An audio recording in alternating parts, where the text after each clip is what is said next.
Hello students, welcome channel सब कुछ no. आज आप लोग पढ़ेंगे क्लास 10th एनसीईआरटी मैथ का प्रश्नावली 6.3 में प्रमेय 6.4।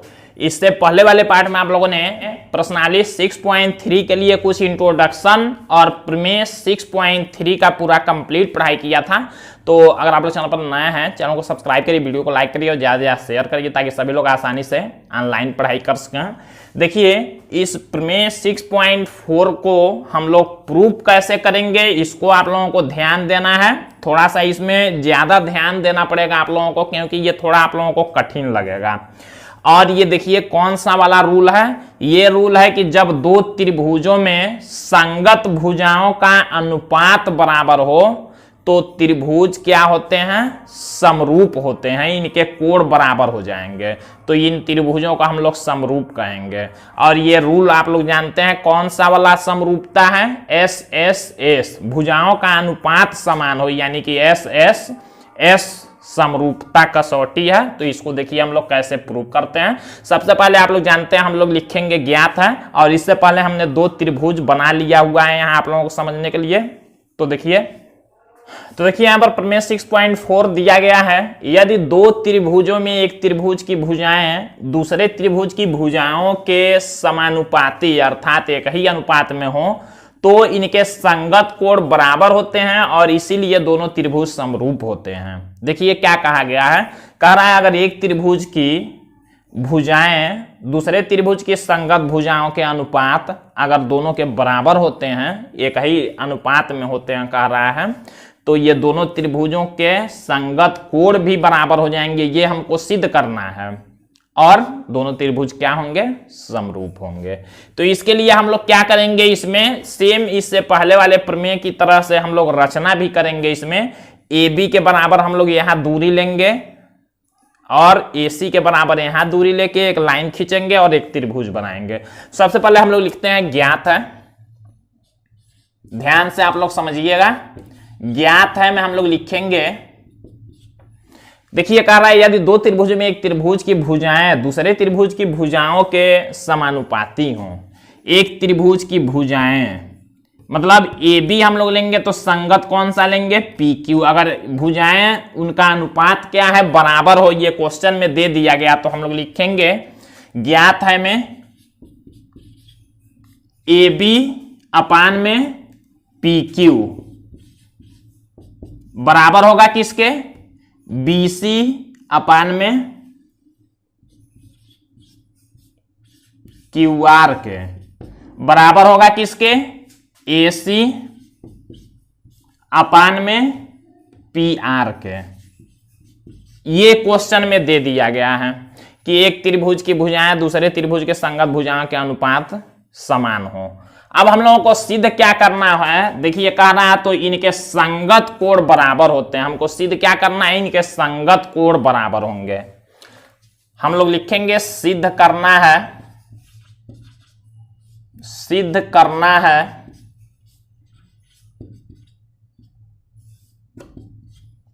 संगत कोण कौन से होंगे, ए का संगत पी होगा। हम लोग लिखेंगे कोण ए बराबर कोण पी, ये सिद्ध करना है। कॉमा लगाएंगे, बी बराबर क्यू, कोण बी बराबर कोण क्यू सिद्ध करना है। कॉमा लगाएंगे, कोण सी बराबर कोण आर, कोण सी बराबर कोण आर, ये प्रूव करना है हमको। अब देखिए हम लोग लिखेंगे रचना, यहां रचना भी करना है सेम पहले वाले प्रमेय की तरह। अब हम लोग क्या करेंगे, इस ए बी के बराबर दूरी यहां से लेंगे। मान लीजिए हमने यहां पर दूरी ले लिया एक और एक यहां पर, ये मान लीजिए हमने लिख लिया डी और इसको हमने लिख लिया ई। डी और ई को क्या करेंगे, मिला देंगे। हमने क्या किया है, ये जो पी डी दूरी लिया वो ए बी के बराबर होगा, इस ए बी के बराबर ये होगा और इस ए सी के बराबर ये पी ई होगा। हम लोगों को रचना लिखना पड़ेगा, लिखेंगे ए बी बराबर पी डी, ए बी बराबर पी डी तथा ए सी बराबर पीई तथा ए सी बराबर पीई दूरी लेकर डी और ई को डी और ई को मिलाया। अब देखिए जब हम लोगों ने मिला लिया तो ये भुजा ये दोनों के बराबर हो गए। अब हम लोगों को क्या करना है, ध्यान समझिएगा, हमको ये त्रिभुज इस त्रिभुज के सर्वांगसम करना है। तो देखिए सर्वांगसम करने के लिए आप लोग जानते हैं तीन चीजें बराबर होनी चाहिए। एक तो ये इसके बराबर दिया है, एक तो ये इसके बराबर दिया, तो दो ही चीजें बराबर दी गई हैं, तीसरा नहीं हम लोगों को कोई क्वेश्चन में बराबर दिया गया। जबकि इससे पहले वाले प्रमेय में क्या था, कोण बराबर दिए गए थे। ये तो भुजाओं वाला है, उसमें कोण बराबर दिए गए थे, ये उसी का अपोजिट है।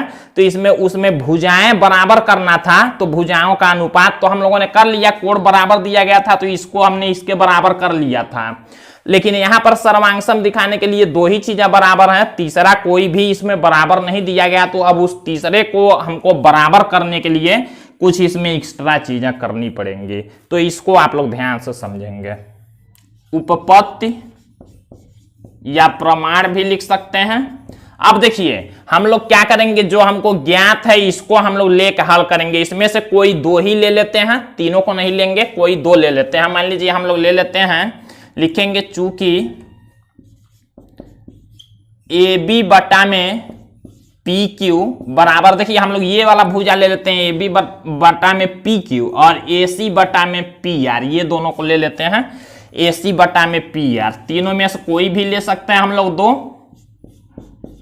हम लोग यहां लिख लेंगे ये ज्ञात है, हमने कहां से लिया है, तो ये ज्ञात है, ये हम लोगों ने लिख लिया। अब यहां से हम लोग शुरुआत करते हैं।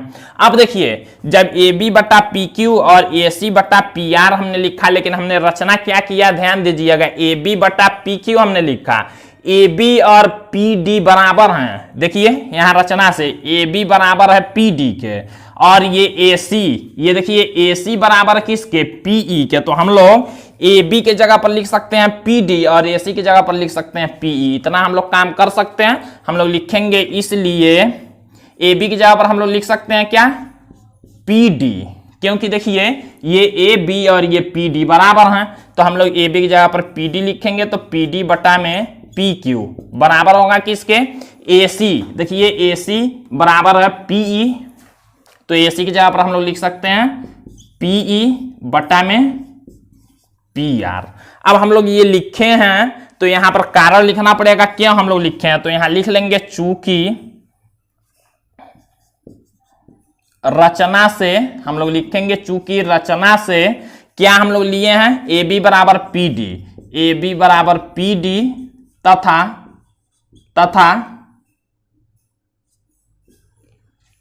ए सी बराबर पी ई, तथा लिखेंगे यहीं ए सी बराबर पी ई। अब ये हमारा देखिए एक चीज मिल गया। अब इससे हम लोग और आगे बढ़ते हैं, यहां लिखेंगे, अब यहां पर जो हमको मिला पी डी बटा पी क्यू, पी ई बटा पी आर, ध्यान दीजिएगा पी डी बटा पी क्यू इस त्रिभुज का और इस त्रिभुज का अनुपात, फिर दिया है पी बटा पी आर। इसका मतलब क्या हुआ कि ये थेल्स प्रमेय का प्रयोग हो गया है। ये भी थेल्स प्रमेय का एक कंडीशन है, एक त्रिभुज की भुजा और दूसरे त्रिभुज की भुजाओं का अनुपात दिया गया है। तो थेल्स प्रमेय का ये अनुपात जब दे दिया है, तो आप लोग जानते हैं जब अनुपात बराबर हो तो ये भुजाएं क्या होंगी, समांतर होती हैं, थेल्स प्रमेय के विलोम से। तो हम लोग लिख सकते हैं, यहीं लिख लेंगे, एक बार लिखेंगे, अतः डीई समांतर हो जाएगा किसके, क्यू आर के, क्योंकि भुजाओं का अनुपात समान है। भुजाओं का अनुपात समान है तो रेखाएं समांतर होंगी, आप लोग प्रमेय पढ़ चुके हैं। हम लोग लिखेंगे इसलिए डीई समांतर होगा किसके, क्यू आर के। कारण क्या लिखेंगे, बीपीटी के विलोम से, बीपीटी के विलोम से। अब इतना हम लोगों ने जब कर लिया, देखिए डीई समांतर हमने कर लिया क्यू आर के। तो आप लोग जानते हैं जब दो रेखाएं समांतर हो और उनको एक रेखा काटता है, यहां भी काट रहा है, तो ये बनते हैं संगत कोण। जब रेखाएं समांतर हो तो ये हो जाएगा इसके बराबर और ये हो जाएगा इसके बराबर। तो ये हम लोग कर सकते हैं। हम लोग लिखेंगे चूंकि रेखाएं समांतर हैं, इसलिए संगत कोण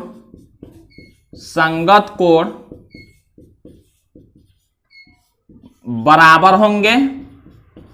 अब संगत कोण कौन से बराबर होंगे? ये कोण D बराबर हो जाएगा कोण Q के, हम लोग लिखेंगे इसलिए कोण D बराबर कोण Q, कोण D बराबर कौन हो गया? कोण Q, तथा कोण E बराबर, तथा कोण E बराबर हो जाएगा कौन? कोण R। अब देखिए इतना हम लोगों ने कर लिया, D बराबर Q, E बराबर R। अब देखिए क्या करेंगे, अब ये दोनों त्रिभुजों को हम लोग अगर ले लेते हैं PDE और PQR, तो इन दोनों त्रिभुजों को हम लोग समरूप दिखा सकते हैं। समरूप दिखाएंगे, फिर आगे का प्रोसेस हम लोग करते हैं। हम लोग लिखेंगे अब त्रिभुज PDE तथा त्रिभुज PQR में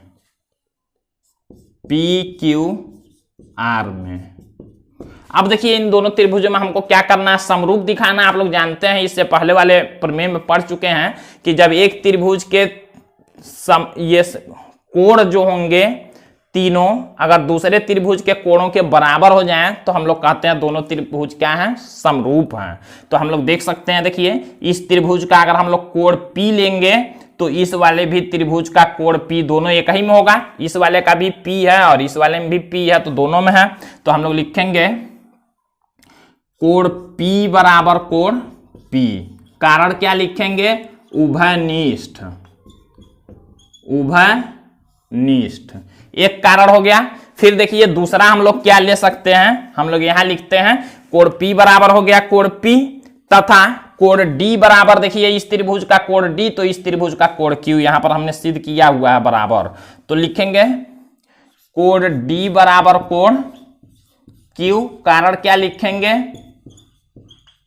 सिद्ध हम लोगों ने यहां कर लिया है। फिर देखिए कोण E, इस त्रिभुज का कोण E, इस त्रिभुज का कोण R, कोण E बराबर कोण R, ये भी सिद्ध हम लोगों ने कर लिया, तो लिखेंगे सिद्ध से। अब देखिए जब दोनों त्रिभुजों में तीन कोण बराबर हो गए तो हम लोग कह सकते हैं दोनों त्रिभुज क्या हैं? समरूप हैं। हम लोग लिखेंगे इसलिए त्रिभुज PDE समरूप होगा किसके? त्रिभुज PQR के, त्रिभुज PQR। किस रूल से? यहां कारण लिखेंगे AAA समरूपता। अब इसको आप लोग जल्दी से नोट करेंगे, फिर हम लोग इसके आगे का प्रोसेस देखते हैं। देखिए जब ये दोनों त्रिभुज समरूप हम लोगों ने सिद्ध कर लिया, समरूप होने का मतलब अब दोनों त्रिभुजों को हम लोग लेके और यहां से भुजाओं का अनुपात, त्रिभुज जब समरूप होते हैं तो आप लोग जानते हैं क्या होता है? त्रिभुज समरूप होंगे तो सभी संगत कोण बराबर होते हैं और सभी संगत भुजाएं समान अनुपात में हो जाती हैं। तो हम लोग उसको कैसे लिखेंगे? हम लोग लिखेंगे चूंकि, इसके बाद से लिखना आप लोगों को चूंकि। एक बार ले लेते हैं कौन सा त्रिभुज समरूप हुआ है। लिखेंगे त्रिभुज PDE समरूप है किसके? PDE समरूप है किसके? PQR के, त्रिभुज PQR। इसलिए अब हम लोग जानते हैं जब ये समरूप हैं तो संगत कोण बराबर और संगत भुजाएं समान अनुपात में होंगी। तो हम लोग संगत भुजाएं लेते हैं। इस छोटे वाले त्रिभुज का अगर PD हम लोग लेते हैं, अगर PD हम लोग लेते हैं तो बटा बड़े त्रिभुज का कौन सा लेंगे? PQ बराबर होगा किसके? देखिए इस PE इसका लेंगे तो PR बड़े वाले का लेंगे, PE बटा में PR। फिर बराबर होगा किसके? इस छोटे वाले का DE लेंगे तो बड़े वाले का QR लेंगे। अब देखिए इसी को थोड़ा सा और हम लोग आगे बढ़ाते हैं। PD बटा PQ, जबकि PD बराबर क्या है? AB है। हमने रचना जो किया था यहाँ हम लोगों ने रचना में लिखा हुआ है, इस PD के बराबर कौन है? ए बी है, तो हम लोग पी डी के जगह पर क्या लिख सकते हैं, ए बी लिख सकते हैं। हम लोग लिखेंगे या ए बी बटा पी क्यू बराबर, फिर देखिए पीई के जगह पर हम लोग लिख सकते हैं ए सी, पी की जगह पर हम लोग लिख सकते हैं ए सी बटा में पी आर बराबर, और देखिए डीई, इसके जगह पर हम लोग कुछ नहीं लिख सकते हैं, ये जैसे है ऐसे रहने देंगे, डीई बटा में क्यू आर। अब देखिए ये हम लोगों ने जो लिखा है यहां पर कारण भी लिख देंगे कि पीडी की जगह पर हमने ए बी लिखा है, तो हम लोग लिखेंगे रचना से पीडी बराबर ए बी, तथा पीडी की जगह पर हमने ए बी रखा, पीई की जगह पर हमने ए सी रखा, पीई बराबर ए सी। अब ये हम लोगों ने कर लिया है। अब ध्यान दीजिएगा आप लोग, जो ज्ञात है और इसको हम लोग दोनों को ध्यान देंगे। ज्ञात है ए बी बटा पी क्यू, तो यहां भी देखिए ए बी बटा पी क्यू, फिर देखिए ए सी बटा पी आर, ए सी बटा पी आर, और बी सी बटा क्यू आर और डी बटा क्यू आर, यानी कि जब ए बी बटा पी क्यू बराबर है ए सी बटा पी आर, डी बटा क्यू आर, और ये सब आपस में बराबर हैं, तो यहाँ देखिए ए बी बटा पी क्यू और ए सी बटा पी आर, ए बी बटा पी क्यू ए सी बटा पी आर, ये दोनों बराबर हैं किसके, बी सी बटा क्यू आर के, और ये दोनों भी बराबर हैं किसके, डी बटा क्यू आर के। तो हम लोग लिखेंगे क्या, इसको हम लोग जो ज्ञात है इसको हम लोग लिख लेते हैं समीकरण 1, और इसको हम लोग लिख लेते हैं क्या, समीकरण 2। हम लोग लिखेंगे समीकरण 1 व 2 से, समीकरण 1 व 2 से।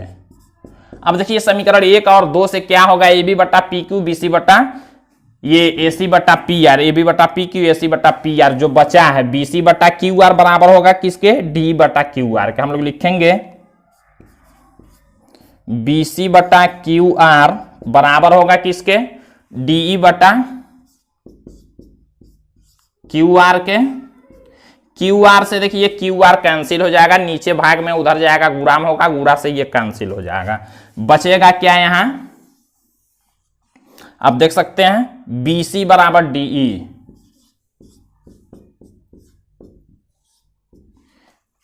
फिगर में देखते हैं, देखिए हो गया है क्या सिद्ध, बी सी बराबर डीई। अब दोनों त्रिभुजों को हम लोग सर्वांगसम दिखा सकते हैं। ये देखिए इसको बराबर करने के लिए हम लोगों को इतना सारा काम करना पड़ा। ए बी बराबर तो पी डी दिया ही है रचना से, ए सी बराबर पीई भी दिया है, और हम लोगों ने सिद्ध कर लिया क्या, बी सी बराबर डीई। इसको हम लोग बना लेते हैं समीकरण 3। अब ये देखिए तीनों हम लोगों का ये बराबर हो चुका है दोनों त्रिभुज में। अब हम लोग दोनों त्रिभुजों को सर्वांगसम लिख सकते हैं। अब हम लोग लिखेंगे त्रिभुज ए बी सी और पी डी ई में हम लोग लिखेंगे त्रिभुज ए बी सी तथा त्रिभुज पी डी ई में, दोनों त्रिभुजों में हम लोग लिखते हैं ए बी बराबर हो जाएगा पी डी, हम लोग लिखेंगे ए बी बराबर पी डी रचना से, फिर देखिए ए सी बराबर पीई, ये भी रचना से, ए सी बराबर पीई रचना से, बी सी बराबर डीई, बी सी बराबर डीई, किससे हमने हल किया है, यहां पर सिद्ध किया है, समीकरण 3 से लिख लेंगे, समीकरण 3 से। अब देखिए तीन चीजें जब बराबर हो गए तो दोनों त्रिभुज हो जाएंगे सर्वांगसम, हम लोग लिखेंगे, इसलिए त्रिभुज ए बी सी सर्वांगसम हो जाएगा किसके, त्रिभुज पी डी ई के।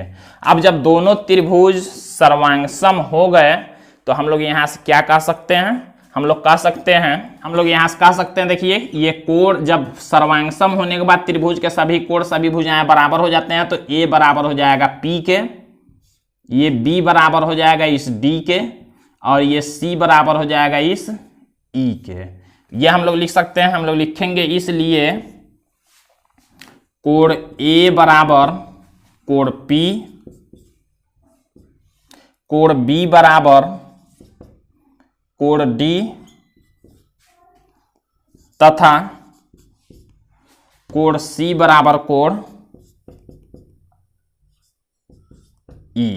अब देखिए जब ए बराबर पी हो गया B बराबर D हो गया, C बराबर E हो गया। तो हम लोग क्या कह सकते हैं, हमको तो सिद्ध क्या करना था कि इसके बराबर ये, इसके बराबर ये और इसके बराबर ये। तो देखिए जब ये इसके बराबर है और ये इसके बराबर है तो ये भी इसके बराबर होगा। फिर इसी तरह से जब ये इसके बराबर है और ये इसके बराबर है तो ये भी इसके बराबर होगा। अब हम लोग यही लिखेंगे, इसको आप लोग नोट करेंगे, फिर आगे लिखते हैं। अब देखिए हम लोग लिखते हैं A बराबर हो जाएगा P, B बराबर हो जाएगा D है और D बराबर Q है, इसलिए B बराबर Q होगा। हम लोग लिखेंगे इसलिए कोण A बराबर हो जाएगा कौन, कोण P। A बराबर हो गया है कोण P। जब B बराबर D है हम लोग लिखेंगे चूंकि कोण B बराबर कोण D तथा कोण B बराबर कोण D तथा कोण D बराबर कोण Q तथा कोण D बराबर कोण Q। इसलिए जब B बराबर D और D बराबर Q तो B बराबर भी क्या होगा, Q होगा। इसलिए हम लोग लिखेंगे कोण, इसलिए हम लोग लिखेंगे कोण B बराबर कोण Q। ये हम लोगों का प्रूव हो गया, ये प्रूव हो गया। फिर देखिए C बराबर हमको प्रूव करना था R। अब क्या करेंगे हम लोग लिखेंगे C बराबर E है, यहां देख सकते हैं आप लोग। हम लोग लिखेंगे चूंकि कोण C बराबर कोण E तथा C बराबर कोण E तथा E बराबर R है तथा कोण E बराबर है कोण R। इसलिए C बराबर क्या हो जाएगा, R। ये हम लोगों को प्रूव करना था। A बराबर P, B बराबर Q, C बराबर R, यही हम लोग लिखेंगे प्रूव्ड। और आगे लिख लेंगे हम लोग क्या, ABC जो है समरूप हो जाएगा किसके, PQR के, यहां लिख लेंगे। इसलिए त्रिभुज ABC समरूप होगा किसके, त्रिभुज PQR के, ये लिख लेंगे। इस तरह से आप लोगों को सॉल्व करना है। अगला प्रमेय आप लोग अगले पार्ट में देखेंगे। तो आज के लिए बस इतना है।